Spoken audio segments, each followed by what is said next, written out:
नमस्कार, एक बार फिर से आप सभी का बहुत बहुत स्वागत है। आपके साथ इस बुलेटिन में मैं हूं करिश्मा। हमारे खास पेशकश किंग मेकर में आज बात करेंगे हरियाणा के विधानसभा चुनाव में। आखिर इस बार बीजेपी और कांग्रेस के बीच कड़ा मुकाबला तो है। दोनों दलों की ओर से एक दूसरे को शिकस्त देने के दावे में भी अब तीखे हमले बोले जा रहे हैं।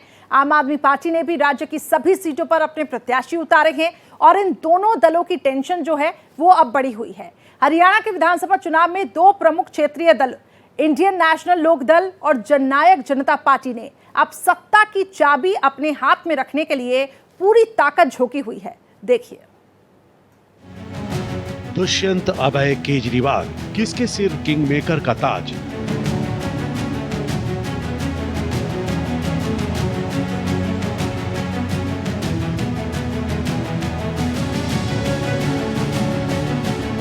मायावती और चंद्रशेखर, दलित वोटर किसके पक्षधर?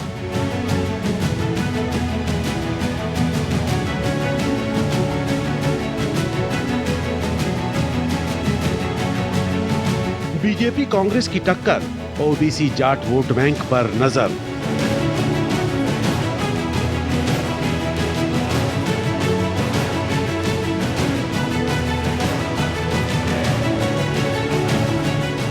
INLD कांडा, बीएसपी साथ, दुष्यंत ने चंद्रशेखर से मिलाया हाथ।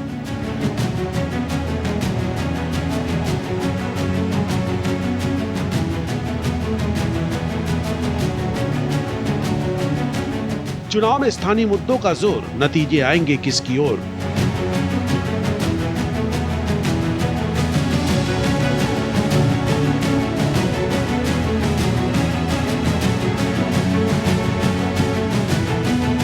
केजरीवाल का खुला ऐलान, आपके साथ से बनेगी सरकार।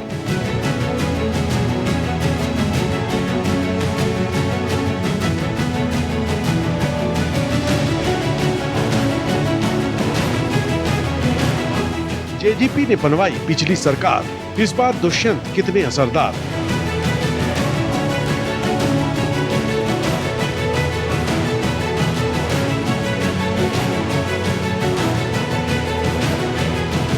बगावत कर रहा जोर, सरकार बनाने में निर्दलियों का कितना रोल?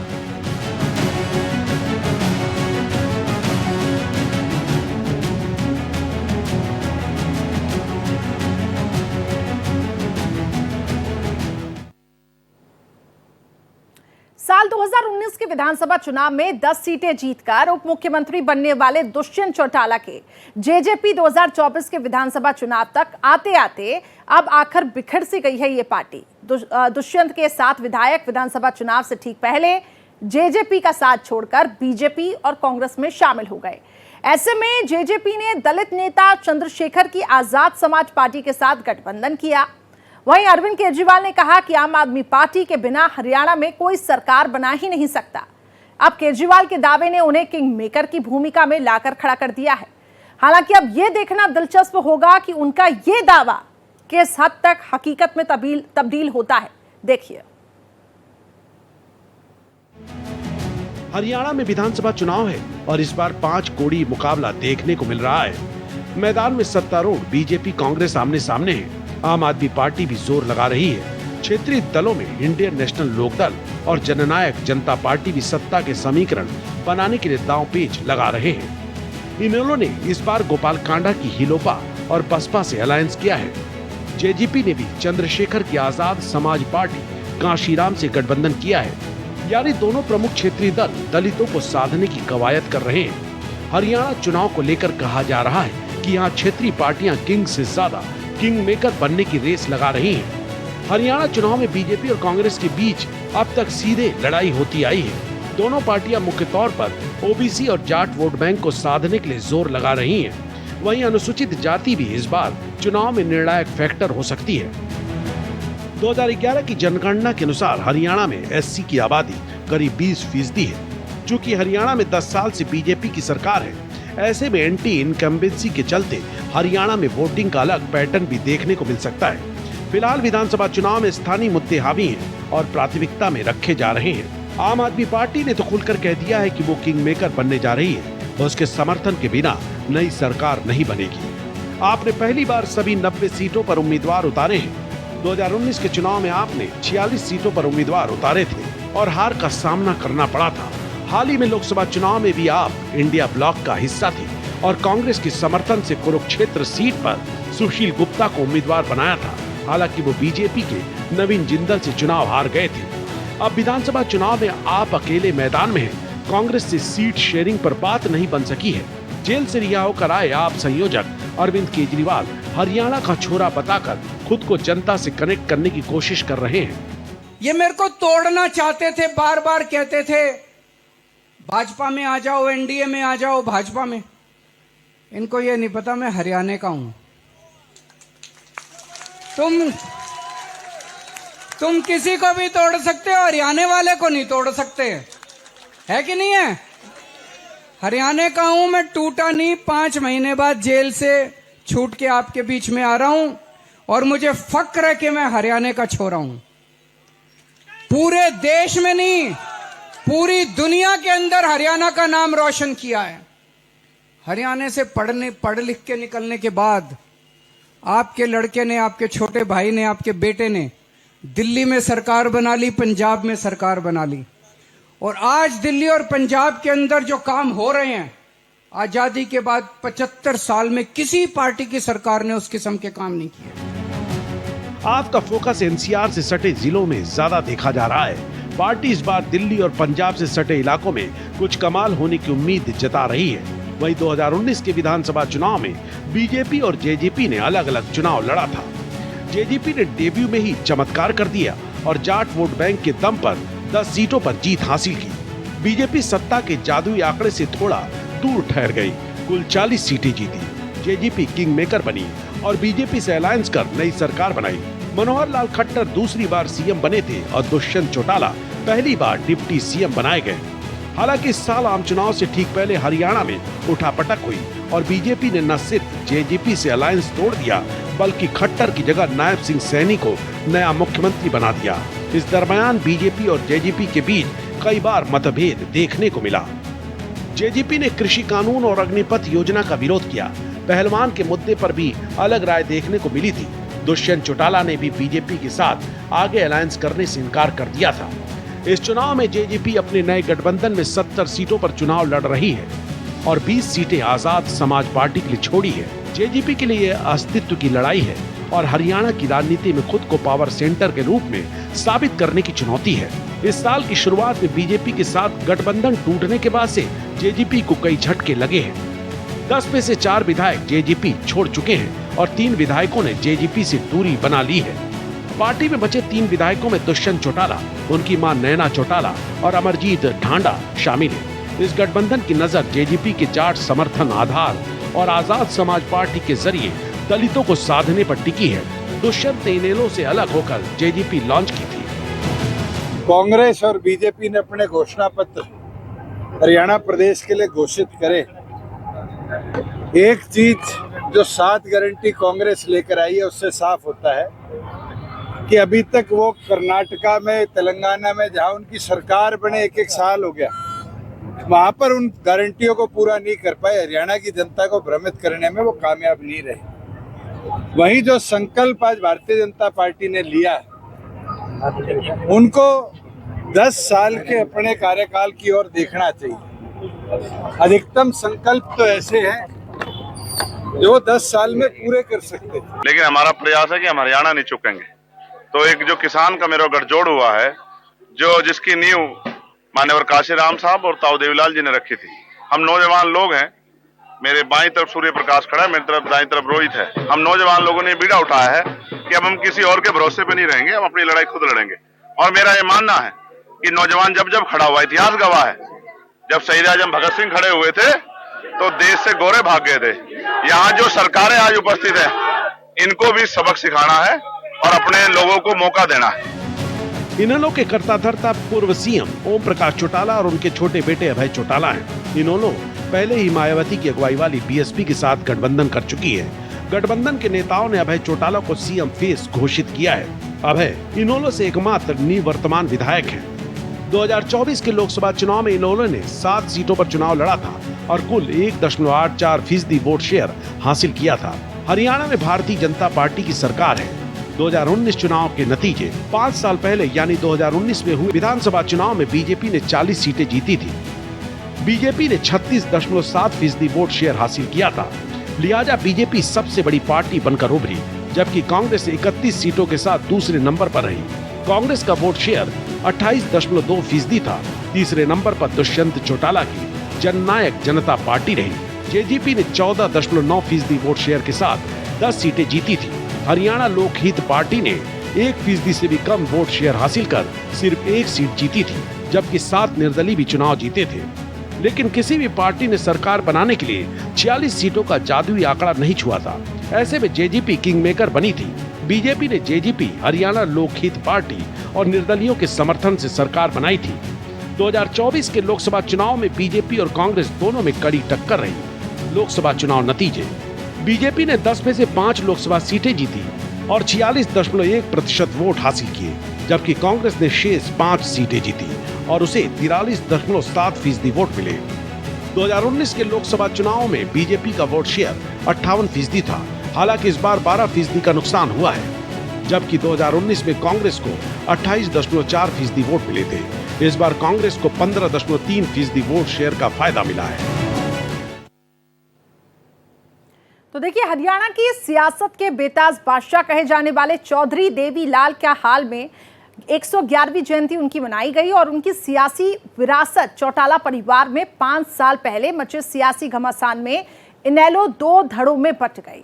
अब सियासी महत्वाकांक्षी में इनेलो प्रमुख ओम प्रकाश चौटाला के बड़े बेटे अजय चौटाला ने अपने बेटे दुष्यंत के साथ मिलकर जननायक जनता पार्टी का गठन किया था।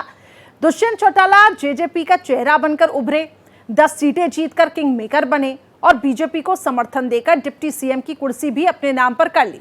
मगर 5 साल बाद जेजेपी को सियासी वजूद बचाए रखने की चुनौती है क्या? ये एक बड़ा सवाल यहां पे खड़ा होता है। इसी से जुड़ी एक रिपोर्ट आपको दिखाते हैं।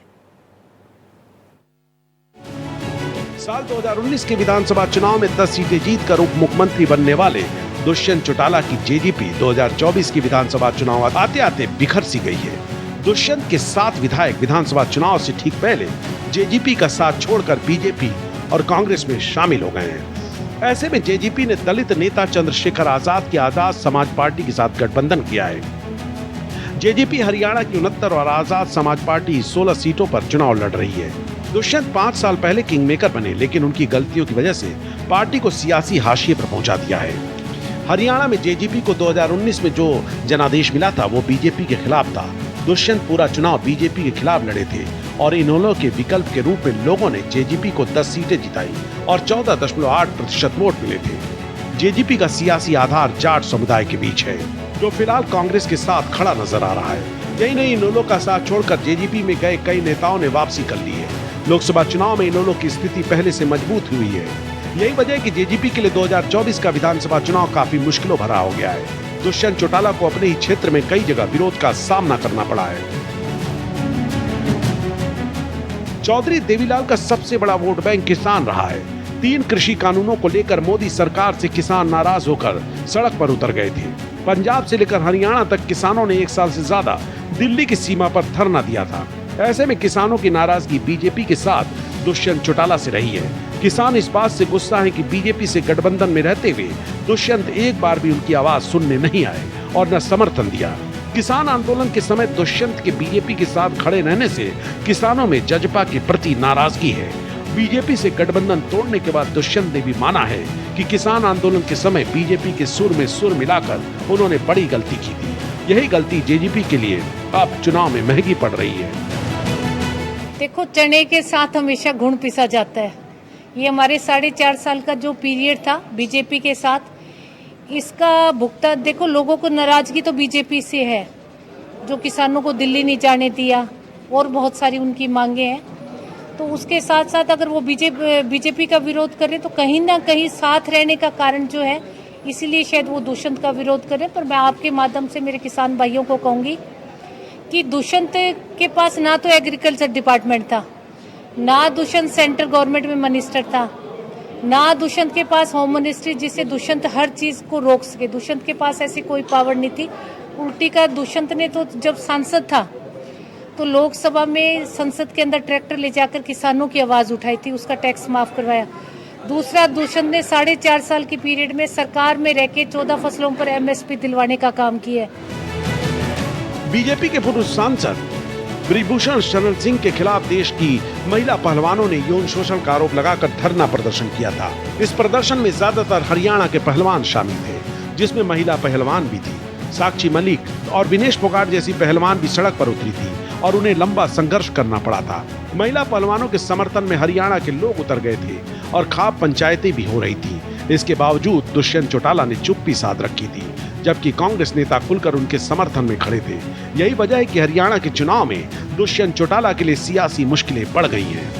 हरियाणा में करीब 25 से 27% जाट समुदाय के वोटर हैं, जो राज्य की सत्ता की किस्मत का फैसला करते हैं। जाट समाज का सियासी दबदबा रहा है। जाट वोटों के सहारे ही दुष्यंत 2019 में किंग मेकर बनकर उभरे थे। जाट समुदाय के 20 में से 40 साल के युवाओं के बीच जेजेपी ने मजबूत पकड़ बनाई थी, लेकिन किसान आंदोलन से लेकर महिला पहलवानों का धरना प्रदर्शन और जाट समुदाय के आरक्षण की मांग ने दुष्यंत से निराश कर दिया था। लोकसभा चुनाव में जाट समुदाय का 80% से ज्यादा वोट कांग्रेस को मिला है। जेजेपी के टिकट पर विधायक बनने वाले ज्यादातर नेता कांग्रेस और बीजेपी से चुनाव लड़ रहे हैं। जेजेपी के बागी विधायकों में से कांग्रेस ने सिर्फ रामकरण काला को शाहाबाद से प्रत्याशी बनाया है। इसके अलावा 3 बागी विधायक राम कुमार गौतम सफीदो, देवेंद्र बबली टोहाना और अनूप धानक को उकलाना सीट से बीजेपी ने उतारा है। बरवाला विधायक जोगीराम सिहाग, नरवाना विधायक रामनिवास सूरजा खेड़ा और गुहला विधायक ईश्वर सिंह जेजेपी छोड़ चुके हैं। इसके अलावा झज्जर जिलाध्यक्ष रहे संजय कबलाना भी बेरी से बीजेपी प्रत्याशी हैं। इस तरह से जेजेपी के अपने ही नेता साथ छोड़ गए हैं। उचाना की मुश्किल लड़ाई, दुष्यंत चौटाला फिर उचाना कला सीट से मैदान में उतरे हैं। उनका मुकाबला कांग्रेस प्रत्याशी ब्रिजेंद्र सिंह से है। ब्रिजेंद्र कांग्रेस के दिग्गज नेता और पूर्व केंद्रीय मंत्री बीरेंद्र सिंह के पुत्र हैं। उचाना सीट पर बीजेपी से देवेंद्र अन्नी और बसपा से सूबे सिंह लोहाना हैं, जिन्हें इनोला का समर्थन प्राप्त है। हरियाणा विधानसभा 2024 के लिए सभी पार्टियां जो हैं निर्दलीय प्रत्याशी प्रचार में जुटे हुए हैं। हालांकि इस बीच कांग्रेस और बीजेपी दोनों पार्टियों की नींद उड़ गई है, क्योंकि दोनों पार्टियों के 57 बागी भी चुनावी मैदान में हैं, जिससे कई दिग्गजों की सीट भी फंस गई है। हरियाणा की राजनीति में निर्दलीय विधायक अक्सर किंग मेकर साबित होते हैं, तो क्या इस बार भी कुछ ऐसे ही देखने को मिलेगा? देखिए इस रिपोर्ट में। हरियाणा की राजनीति में निर्दलीय कई बार किंग मेकर रहे हैं। हरियाणा के हर चुनाव में निर्दलीय विधानसभा में पहुंचे। एक समय ऐसा भी था जब विधानसभा में 16 विधायक निर्दलीय पहुंचे थे। भूपेंद्र सिंह हुड्डा ने अपने दूसरे कार्यकाल वर्ष 2009 में 7 निर्दलियों के समर्थन से कांग्रेस की सरकार बनाई। इससे पहले 1982 में 16 विधायकों के बूते भजन लाल मुख्यमंत्री बन पाए थे। पिछली बार 2019 में बीजेपी ने भी निर्दलीय विधायकों के सहारे अपनी सरकार के 5 साल का कार्यकाल पूरा किया। निर्दलीय बनेंगे किंग मेकर। हरियाणा विधानसभा चुनाव में 1031 प्रत्याशी अपनी किस्मत आजमा रहे हैं। 90 सीटों वाली हरियाणा विधानसभा के लिए 462 प्रत्याशी निर्दलीय के रूप में मैदान में हैं। इनमें कई निर्दलीय उम्मीदवार तो ऐसे हैं जो पार्टियों के प्रत्याशियों को टक्कर देने की स्थिति में हैं। विधानसभा में हर बार औसतन 5 से 7 निर्दलीय विधायक पहुंचते रहे हैं। टिकट नहीं मिलने पर कांग्रेस की ओर से 36 और बीजेपी के 33 बागियों ने निर्दलीय के रूप में नामांकन किया था। इनमें से कांग्रेस और बीजेपी केवल 12 बागियों को मनाने में सफल रही। अब उनकी चुनौती से कई दिग्गजों की सीट फंस गई है। बीजेपी और कांग्रेस ने बागियों के मान मनोबल की खूब कोशिश की। कई बागी अभी भी चुनावी दंगल को जीतने का दम भर रहे हैं। इससे कई सीटों पर मुकाबला दिलचस्प हो गया है। 2019 के विधानसभा चुनाव में 7 निर्दलीय विधायकों के सहारे मनोहर लाल दूसरी बार मुख्यमंत्री बने थे। निर्दलीय विधायकों के कोटे से रानिया विधायक रणजीत चौटाला को कैबिनेट मंत्री बनाया गया।